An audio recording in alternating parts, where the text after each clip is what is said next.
Salam sejahtera semuanya kepada para penonton tanya jawab yang berbahagia. Semoga video ini bisa memberikan pengetahuan dan edukasi kepada para penonton. Dan jangan lupa untuk like dan subscribe channel ini ya. Ya, selamat malam, I am Muslim. Ya, selamat malam. Belum bisa buka kamera ya, silakan. Pertanyaannya apa?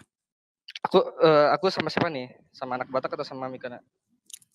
Sama aja kita di sini, silakan. Pertanyaanmu apa? Oke, kalau di dalam kekristenan Bunda Maria itu bukan Tuhan ya, tetap ciptaan. Iya, Bunda Maria itu ciptaan Tuhan Yesus. Oke, ketika Yesus turun ke dunia, dia menjadi Tuhan sekaligus dia manusia gitu ya? Berarti ciptaan melahirkan pencipta gitu? Karena memang kedatangan Mesias itu harus melalui proses kelahiran. Ya, jadi Tuhan Kristus memilih Bunda Maria sebagai wadah kedatangannya. Ya, nah, Bunda Maria itu wanita yang terpilih. Ciptaan melahirkan pencipta gitu. Tuhan itu maha kuasa kan? Hah? Gimana? Tuhan itu maha kuasa enggak? Iya, maha kuasa, oke. Kalau Tuhan itu datang ke dunia melalui Bunda Maria, bisa enggak? Oke, enggak, pertanyaan begini aja, berarti ciptaan melahirkan pencipta itu benar atau enggak? Tuhan itu maha kuasa, sudah sepakat. Jika Tuhan datang ke dunia melalui Bunda Maria, bisa enggak? Kan dia maha kuasa. Iya, enggak, itu dibenerin dulu, ciptaan melahirkan pencipta gitu. Kalau Tuhan datang ke dunia melalui Bunda Maria, bisa enggak? Ya, itu kalau bisa banget. Karena dia maha kuasa. Oke. Ya, karena dia maha kuasa. Jadi jangan kamu kandangin Tuhan, jangan kamu batasin kemahakuasaan Tuhan. Dia bisa datang ke dunia ini melalui Bunda Maria. Itu sangat mudah bagi dia. Kamu tahu nggak? Tuhan Yesus itu menciptakan langit dan bumi, bumi yang tidak ada menjadi ada, bulan yang tidak ada menjadi ada, matahari yang tidak ada menjadi ada. Itu mudah banget diciptakan Tuhan Yesus. Masa ketika datang ke dunia melalui Bunda Maria nggak bisa? Ya pasti bisa lah, mudah banget bagi dia. Haleluya. Oh, mudah. Nah, oke, saya rasa sudah cukup. Belum, ya. Satu saja udah cukup. Yang penting kamu paham, ya. Tuhan itu maha kuasa. Dia datang melalui Bunda Maria itu sangat mudah bagi dia. Ngapain kita perlu bimbang, ragu atau pelangak-pelongok jadinya, ya? Nggak perlu pelangak-pelongok dengan kedatangan Tuhan Yesus melalui Bunda Maria. Selamat malam Bang Jaya. Silakan buka kamera. Sorry, aku udah tiduran ini. Udah tiduran, lagi tiduran. Kalau lagi tiduran ya tiduran aja lah Bang, kalau begitu. Enggak, coba nanya satu aja. Ini pernyataan pendeta Soru dengan pendeta siapa itu yang mengatakan beda pendapat itu ya, karena mengenai saudara kandung Yesus. Apa benar itu Yesus mempunyai saudara kandung atau tidak? Kamu tahu nggak saudara kandung itu kayak gimana? Ya, saudara kandung ya namanya kandung. Kandung ya satu apa ya istilahnya ya, satu janin lah, satu ibu lah. Iya, satu darah kan? Iya. Karena ibunya dan bapaknya menikah lalu punya anak, kemudian lahir lagi anaknya yang lain, sehingga itu saudara kandung karena dari satu benih yang sama gitu ya. Betul ya? Dari satu benih yang sama, betul ya? Bukan. Lah terus? Oh, bukan satu benih. Kalau saudara kandung itu bukan satu benih. Jadi satu apa dong? Kak Mikana, satu saudara kandung itu ibunya satu gitu loh. Kan namanya ibunya kandung. Satu. Iya, kandung. Itu pengertiannya. Ini silakan anak Batak. Ini pakai ulus kayaknya. Ini orang Batak bukan? Enggak paham. Iya, saya orang Karo. Menjajua Bang. Iya, kalau saudara kandung itu Bang bukan cuma ibunya aja yang sama, bapaknya. Iya, bapaknya. Iya. Kalau tidak sama bapaknya itu saudara tiri. Iya. Tapi Abang lah, kemana pikiran Abang? Kalau yang ku tahu, kalau saudara kandung itu bukan hanya ibunya yang sama, bapaknya juga harus sama itu Bang. Silakan Bang. Nah, Tuhan Yesus datang ke dunia itu karena dia sendiri yang berkenosis. Bukan karena usaha Maria, bukan karena Maria tidur sama Yusuf, lalu Maria mengandung. Kemudian setelah Maria melahirkan anaknya, lalu dia mengandung lagi karena tidur sama Yusuf. Enggak begitu. Jadi nggak bisa dikatakan Tuhan Yesus itu punya saudara kandung. Karena Tuhan Yesus adalah Allah itu sendiri. Tuhan Yesus itu datang ke dunia bukan karena Maria itu tidur sama Yusuf.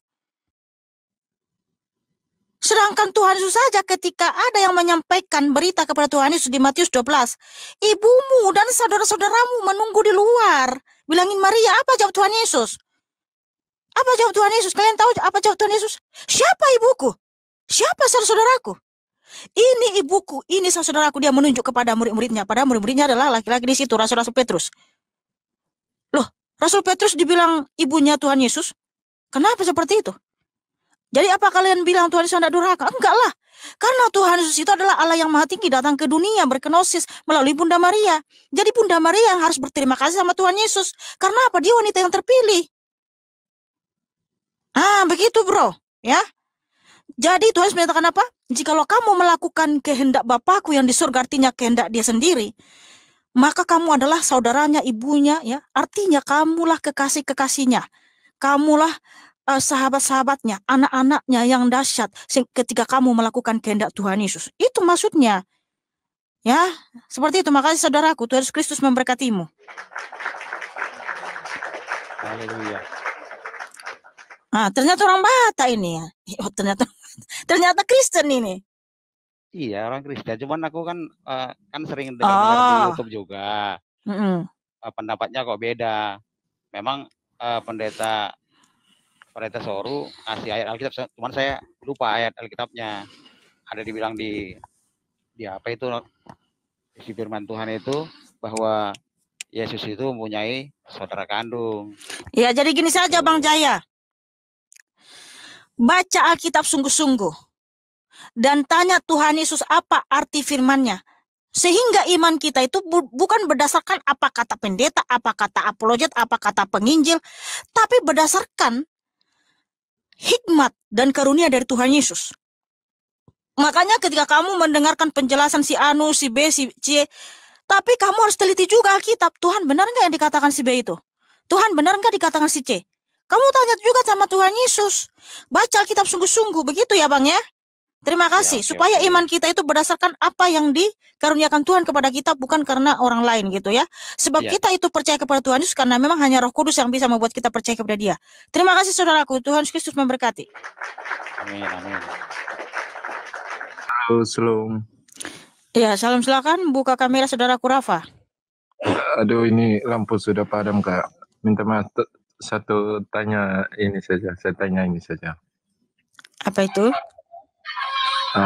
Di berapa Wahyu, berapa itu tentang pernikahan itu, perkawinan. Katanya Yesus menikah ya. Itu orang Islam yang ngomong. Silakan anak Batak. Oke, tentu saja. Ya, nah, perjamuan kawin anak domba artinya menyatu. Gitu ya. Jadi kata perjamuan kawin di dalam iman Kristen artinya menyatu. Bukan menikah dengan hubungan suami istri, bukan. Jadi ketika Yesus dikatakan menjadi raja, ya, menjadi raja dan kita adalah mempelainya. Kita umat Allah adalah mempelai dari Kristus ini. Artinya kita menyatu. Bukan kawin menikah seperti suami istri, bukan. Jadi kata kawin di dalam iman Kristen artinya menyatu. Itu Bang. Jadi apakah Yesus itu menikah? Tentu saja Yesus tidak menikah.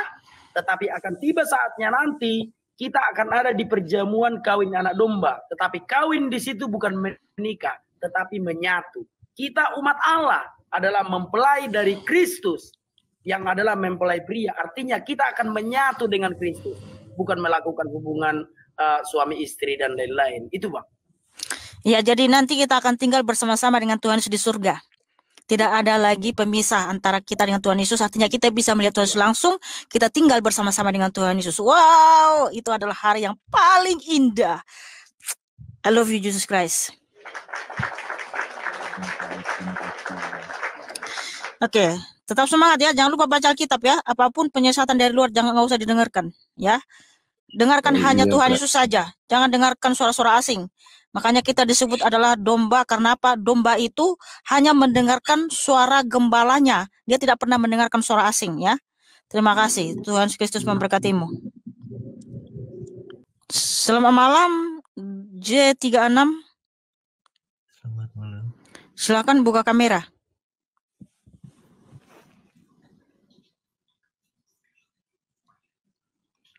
Di sini gelap. Lagi di luar. Lagi di mana? Di luar. Di luar. Ya. Gak kelihatan apa-apa kayak gini. Ya, emang gelap. Ya hidupin lah lampunya.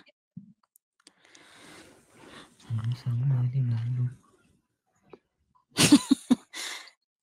Pertanyaanmu apa, bro?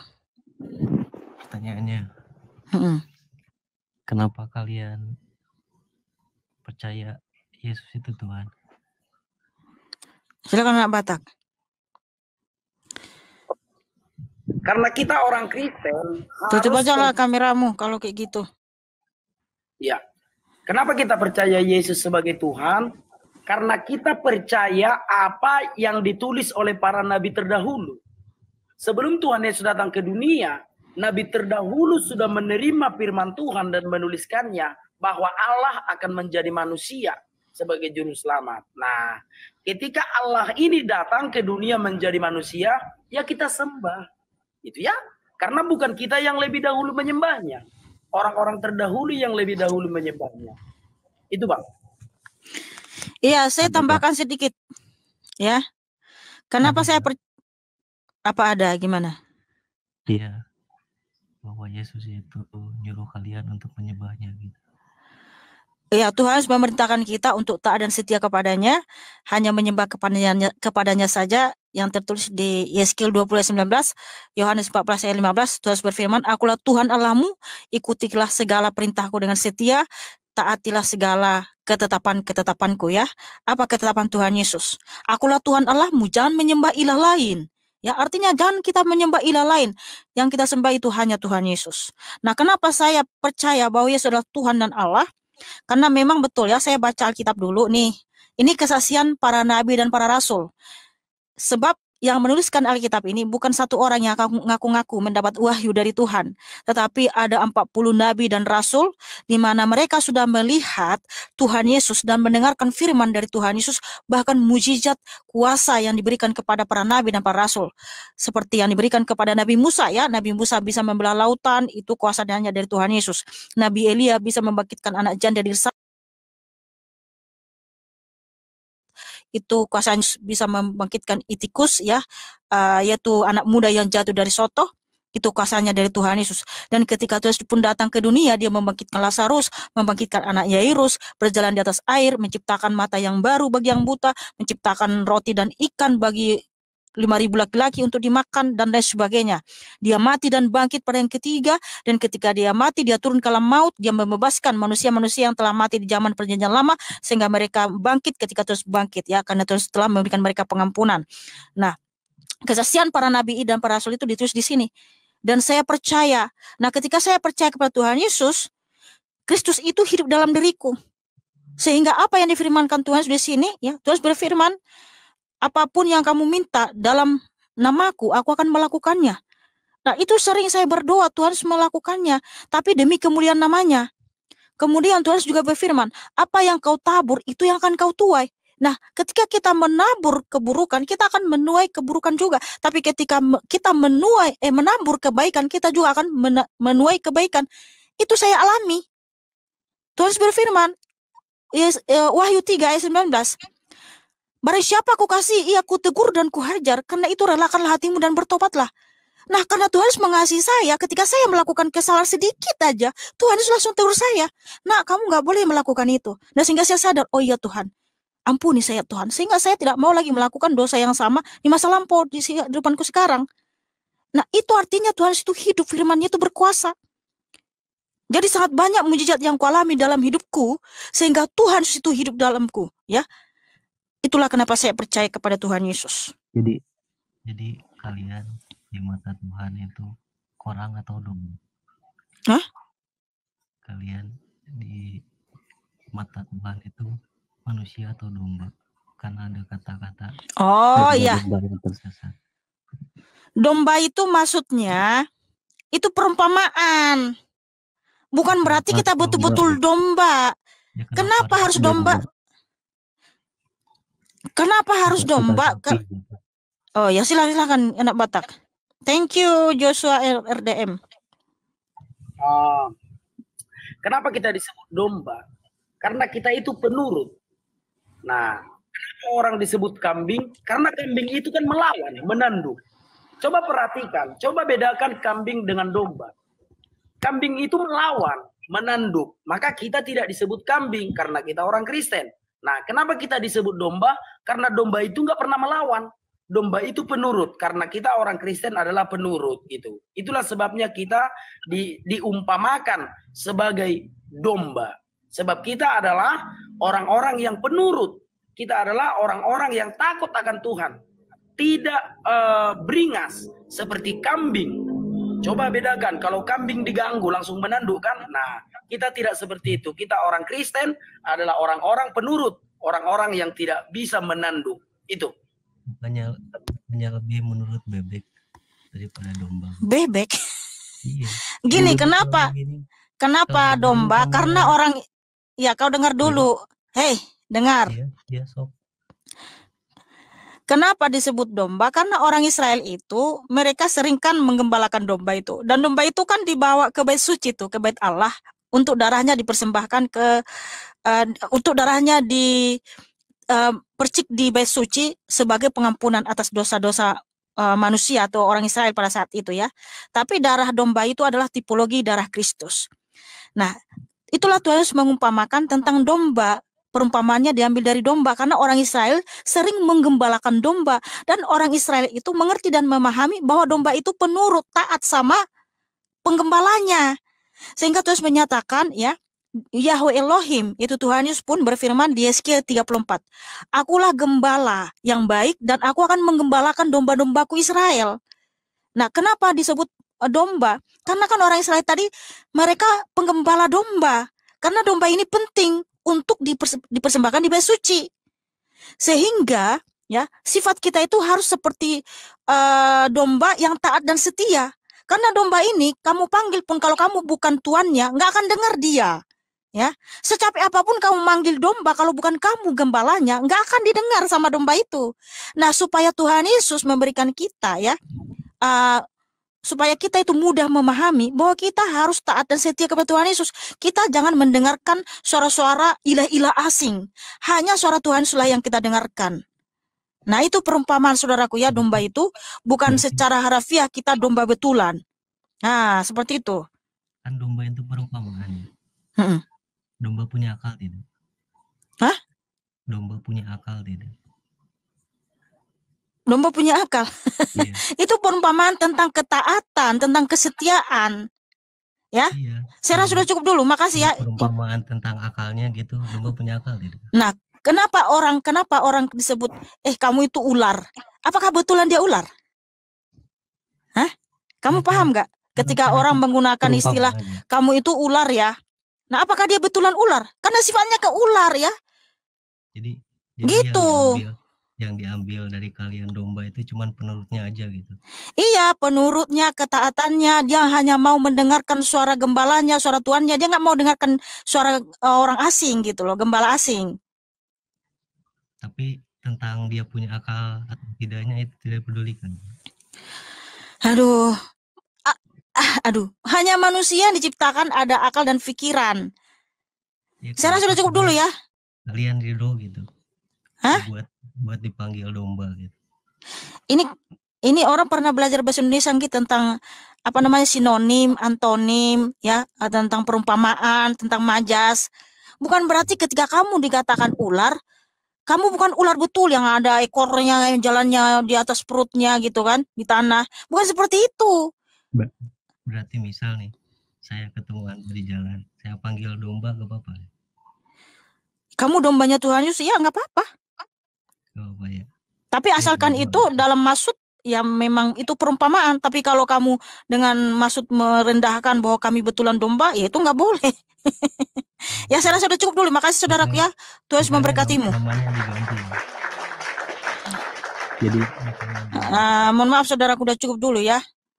Saudara-saudara sekalian, pada video ini telah kita saksikan bersama ada beberapa pertanyaan serta narasi mengenai Bunda Maria itu adalah ciptaan Tuhan dan dia melahirkan Yesus yang dikatakan sebagai Tuhan. Jadi di sini artinya ciptaan melahirkan pencipta, begitu narasi yang dikatakan oleh penanya. Bagaimana menurut saudara?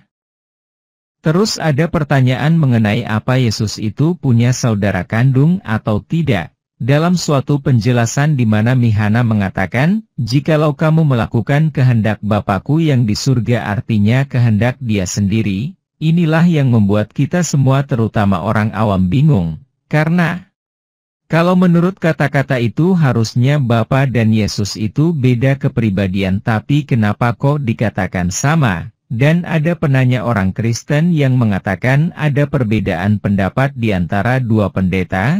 Kenapa kok bisa sesama umat Kristen ini berbeda pendapat dalam memahami Alkitab? Silahkan para pemirsa menebak sendiri jawabannya. Jawabannya lihat ayat di Alkitab. Matius pukul 12.47 maka seorang berkata kepadanya, lihatlah, Ibu MU dan saudara-saudara MU ada di luar dan berusaha menemui engkau.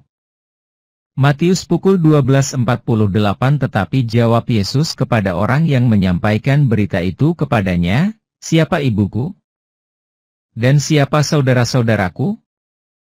Matius pukul 12.49 lalu katanya, sambil menunjuk ke arah murid-muridnya, ini ibuku dan saudara-saudaraku. Yehezkiel pukul 20.19 akulah Tuhan, Allahmu. Hiduplah menurut ketetapan-ketetapanku dan lakukanlah peraturan-peraturanku dengan setia. Yohanes pukul 14.15, jikalau kamu mengasihi aku, kamu akan menuruti segala perintahku. Wahyu pukul 3.19 barang siapa kukasihi, ia kutegur dan kuhajar, sebab itu relakanlah hatimu dan bertobatlah.